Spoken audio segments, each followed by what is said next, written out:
Remember I said earlier it's important who you vote for because you might get some fool in office, some fool in charge that can use his power for himself. So with Joab already in his pocket, Adonijah already had power. But there's nothing like the power of a woman. Uh, I need every queen to hear me. This had nothing, no disrespect to any of our kings. But just like God used a woman to birth Jesus, just like God used a woman, y'all know the story, Judge Deborah to bring victory to Israel, God will use a woman. And so here go Bathsheba, who had all this trauma, who had all this tragedy. Years later, she's still in a position as a queen. So don't let her quiet, gentle spirit fool you. She's vital. She has a voice. You know how I know she have a voice? Because here go Adonijah, the son of David, having this meeting with all these powerful men, and the prophet Nathan comes to who? A woman named who? Bathsheba. And what is he telling her? Look here, do you know what's happening? This is what David's son is doing. David knows nothing about it. What I need you to do is use your power, use your influence, use your voice. Go in there and talk to David. I know he got a little young, little pretty one, pretty young thing, PYT. I know he got a little pretty young thing laying next to him. But woo,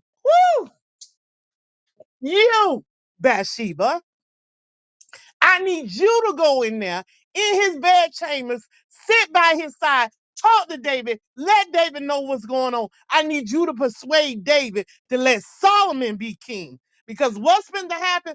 Adonijah finna ruin everything. He finna tear his kingdom down, and I need you to stand in the gap. We still talking about Bathsheba. Y'all walk with me in the spirit. I know y'all ain't never heard her story preached like this, but I promise you it's in there. It's in there. This is not the days of our lives. This is the Holy Bible. And I promise you, Bathsheba waited her turn. That first child was taken from her. But that second one named Solomon, whew, Solomon came from her womb. Solomon is going to be the one to save David's legacy. The child that came from her womb. But let me help you. Solomon couldn't be the one if it wasn't for Bathsheba. You know how I know? Let's read. Let's talk about it. Verse 11, y'all. Let's take this walk. I'm trying. I'm trying to hurry up, but the Lord telling me to let's keep going. Then Nathan asked Bathsheba, Solomon's mother, have you not heard that Adonijah, the son of Haggith, has become king, and our Lord David knows nothing about it? 12. Now then, let me advise you how you can save your own life and the life of your son Solomon. 13. Go into King David and say to him, meaning open your mouth, ladies. We have life in our tongue. We have power in our tongue. Now, this is a whole prophet giving her strategies, telling her what to do because he know. Mind you, Nathan was sent to her by God. Okay? This is God's prophet. So he know the power of Bathsheba, the power of her influence when it comes to David. Don't you know David know what he put this woman through? Come on, walk with me. We coming from trauma to tragedy to triumph. You understand? The tides have turned. David used his power to cause her pain, but her pain gave her power. Please write that down. Please write it down. David used his power to cause Bathsheba pain, but Bathsheba pain gave her power. She is a queen, correct? He married her, did he not?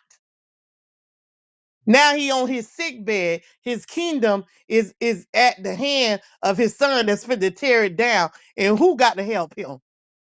Who got to stand in the gap for him? Who got to make sure that his kingdom don't fall? Who got to make sure that the promises of the Lord, the covenant that God made with David, who got to make sure that it come to pass? Nathan went to Bathsheba. He didn't go to the other wives. He went to who? Bathsheba. Y'all better walk with me in the spirit.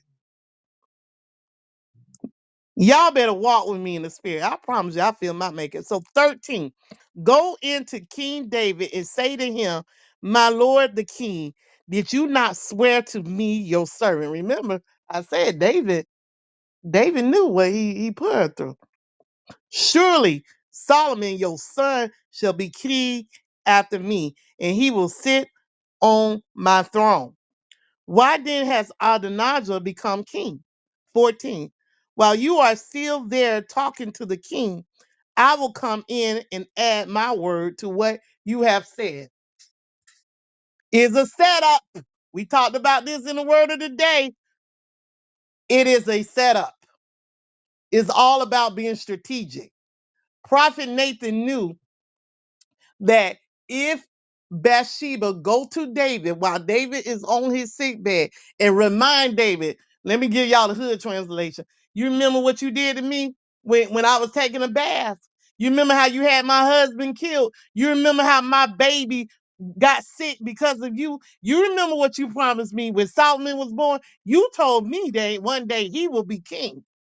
So why is Adonijah king? What's going on? You remember what you promised me, right?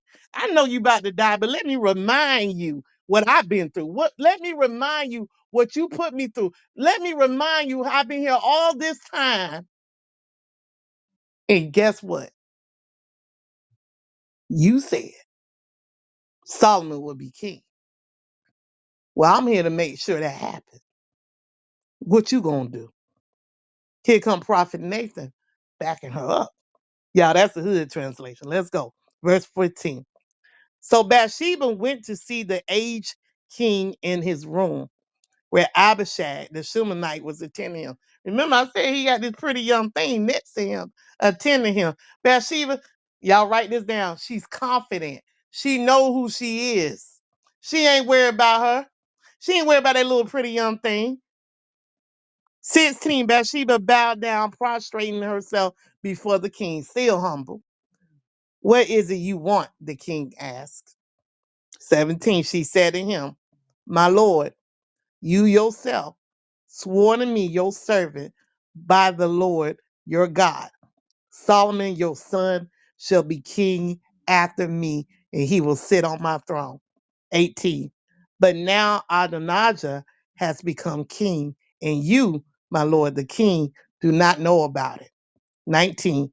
He has sacrificed great numbers of cattle, fattened calves, and sheep, and has invited all the king's sons, Abathar the priest, and Joab the commander of the army, but he has not invited Solomon, your servant.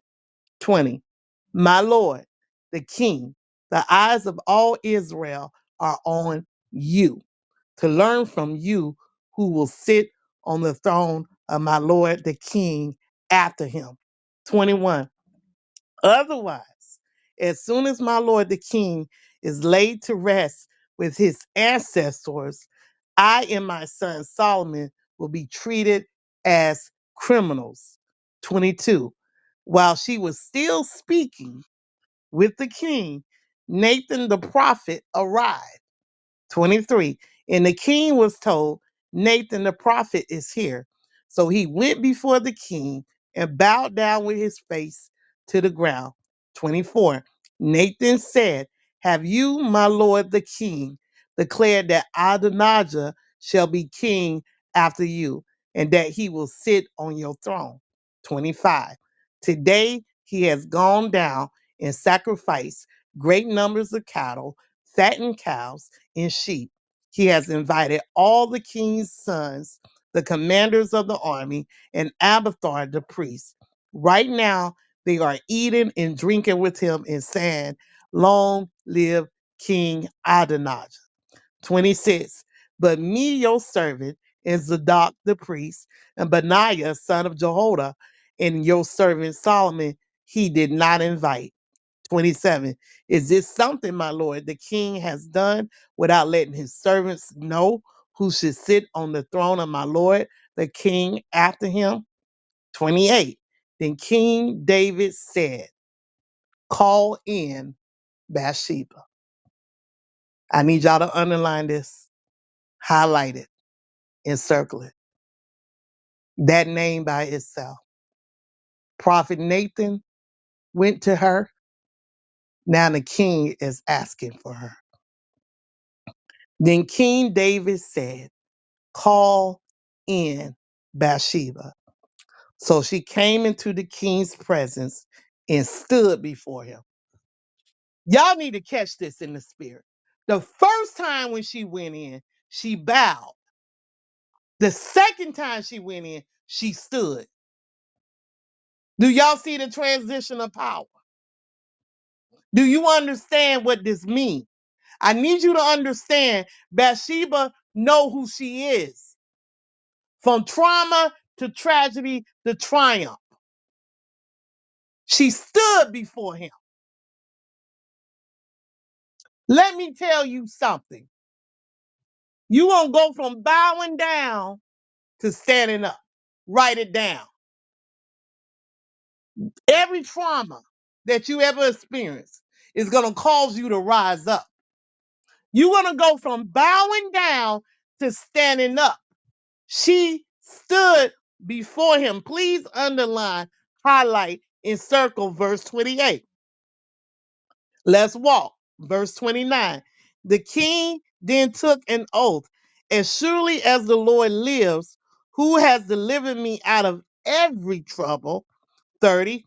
I will surely carry out this very day. We spoke about this in the word of the day. It is settled today. That was the message. It is settled today. Here go King David said, verse 30, I will surely carry out this very day what I swore to you by the Lord, the God of Israel. Solomon, your son, shall be king after me, and he will sit on my throne in my place. 31. Then Bathsheba bowed down with her face to the ground. Then she bowed down, prostrating herself before the king and said, May my Lord King David live forever. I'm going to stop at verse 31 because I want you to understand the power of her presence, the power of her influence, the power of her name. She is still a queen. She's still that girl. The prophet was sent to her, and David called her back. Remember, David, like, what you want? And she started reminding David, remember what you said to me, that my son would be king? What going on? Why Adonijah running around saying he king? But what I love about this story, if you keep reading, while David is king, because of Bathsheba, he sent a decree, a sealed decree, signifying it with his ring that Solomon is king. He wasn't even dead yet. If you follow the custom, your son don't become king until you're dead. He was on his deathbed, but he wasn't dead. And he put it out there. Solomon is now king. So this queen did not only change the trajectory of standing in the gap, not only for her son, trust me, it wasn't only for her and her son, she stood in the gap for Israel. That's why she a queen mother. She stood in the gap for Israel. There was a covenant that was made. There was a promise that was made. God made a promise to David, and David made a promise to her. You don't think God was going to honor that? There was a covenant that was made. Why do you think God, again, God is the one that's putting all of this in place? Just think about this being a chess game. He's putting all this in place, all these pieces in place. He sent the prophet Nathan. He sent Nathan to Bathsheba. David had to call for her. He said, call in Bathsheba. He wasn't talking to Nathan. Nathan just backed up what she said. But he told, after Nathan got through speaking, he told him, call in Bathsheba. He was talking to Bathsheba. She stood there. When she walked in that room, she didn't bow down. She stood there. Woo! I can run right there. She stood. When her name was called, she stood. She stood in her position. You understand? I'm trying to tell you the power of her influence. Because of Bathsheba, one woman, never heard it preached like this. I never heard it preached like this. We always talk about David. We always talk about Solomon. But Bathsheba, it was a woman. David, Bathsheba, Solomon. It would have never happened. The transition of power would have never happened if it wasn't for that woman, that queen named Bathsheba. She stood in the gap. She saved his legacy. She did that. Nobody can take away that from that woman. The promise was made to her. It was her body that was violated by David. It was her husband that was killed because of David. It was her child that was taken away through sickness because of David. You're not going to take this child from me. My child won't be killed because of you. Let me tell you something. You remember what you promised me. Do you know what is going on while you laying on your sick bed? Here come Prophet Nathan backing her up in the spirit. David had no choice. Send for Bathsheba. On his sick bed, he made Solomon king. Who does that? Out of all the kings that you have read about, which one have done that other than David? The power of one woman. Her name is Bathsheba. Last thing I want to tell you. We said from trauma to tragedy to triumph. Bathsheba is a woman of wisdom. If you didn't know, we love Proverbs 31. King Lemuel, who is mentioned in the Bible in Proverbs 31, that is Solomon. Proverbs 31, verses 1 through 9. That is Bathsheba speaking to him. But we're going to read verse 1 through 10. This is the wisdom of a queen mother. If you go to me to Proverbs 31, verses 1 through 10, and we're done. The sayings of King Lemuel, an inspired utterance his mother taught him. And if you know, King Solomon is the one that wrote the book, Proverbs, book full of wisdom. Let's go. 2, listen, my son. Listen, son of my womb. Listen, my son, the answer to my prayers. 3, do not spend your strength on women, your vigor on those who ruin kings. 4, is it not for kings, Lemuel? It is it not for kings to drink wine, not for rulers to crave beer. 5. Lest they drink and forget what has been decreed and deprive all the oppressed of their rights. 6. Let beer be for those who are perishing, wine for those who are in anguish. 7. Let them drink and forget their poverty and remember their misery no more. 8. Speak up for those who cannot speak for themselves, for the rights of all who are destitute. 9. Speak up and judge fairly.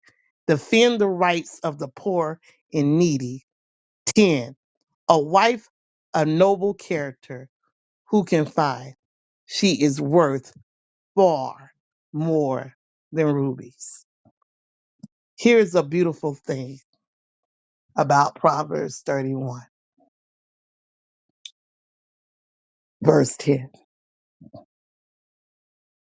She is that wife.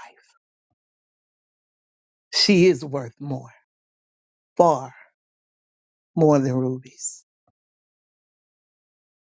Bathsheba, a beautiful woman, was just taking a bath, cleansing herself from her monthly, minding her own business.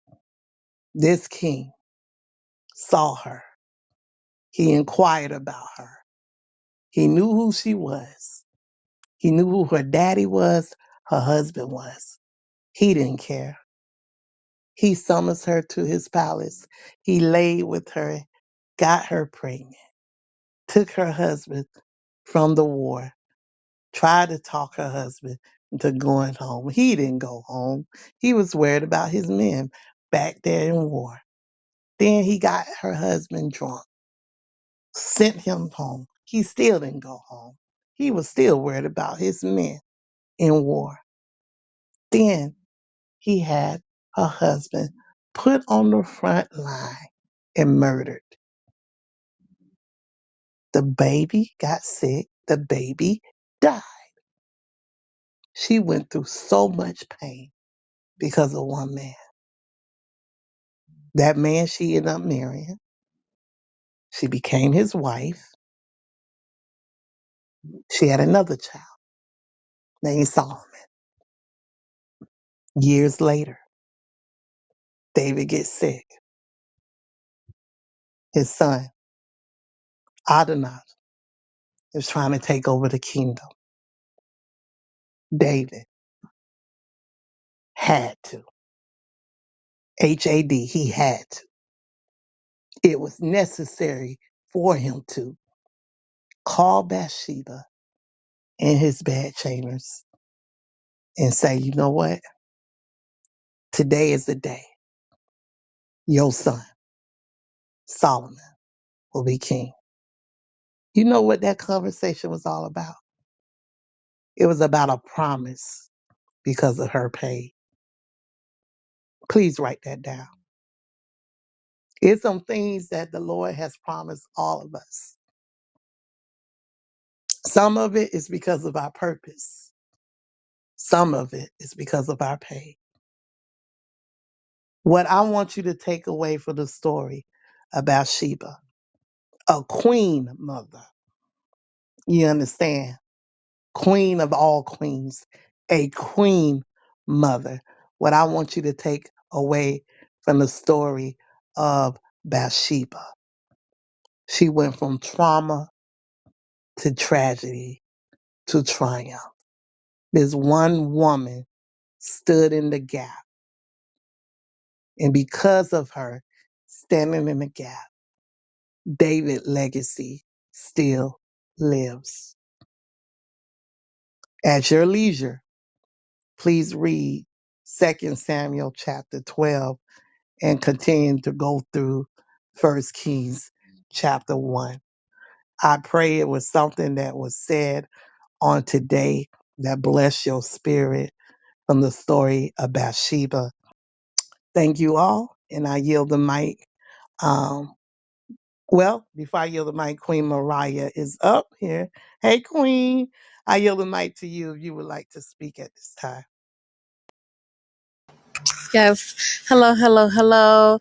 Good morning, everyone.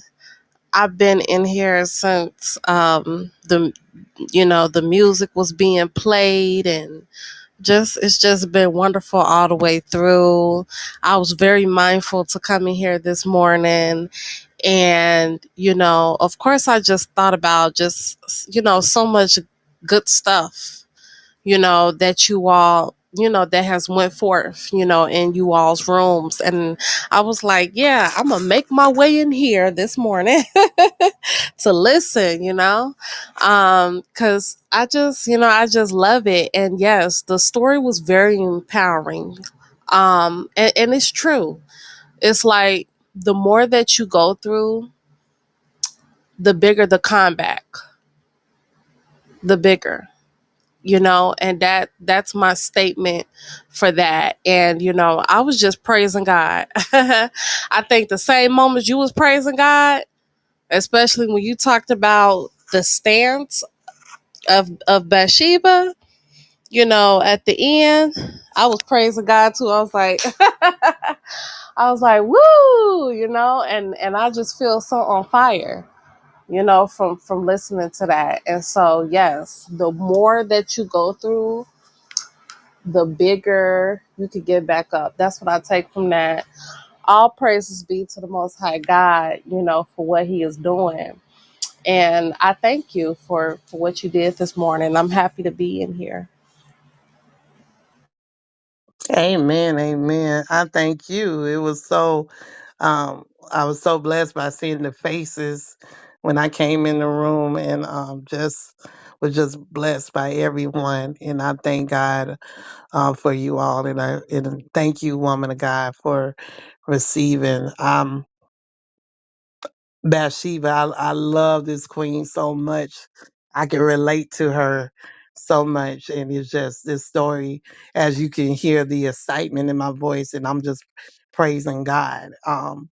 The one thing out of all that I said, the one thing that I do, as you just mentioned, I do want y'all to remember that, sometimes when you go through so much pain, you'll find yourself just in a place of bowing and prostrate. Sometimes you'll be so in so much pain that you're in like a fetal like position, but you will go from bowing down to standing up.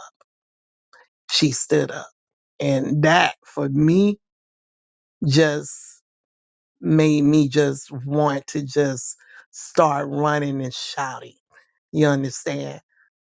Out of all the trauma that this woman endured, at the end, she stood up.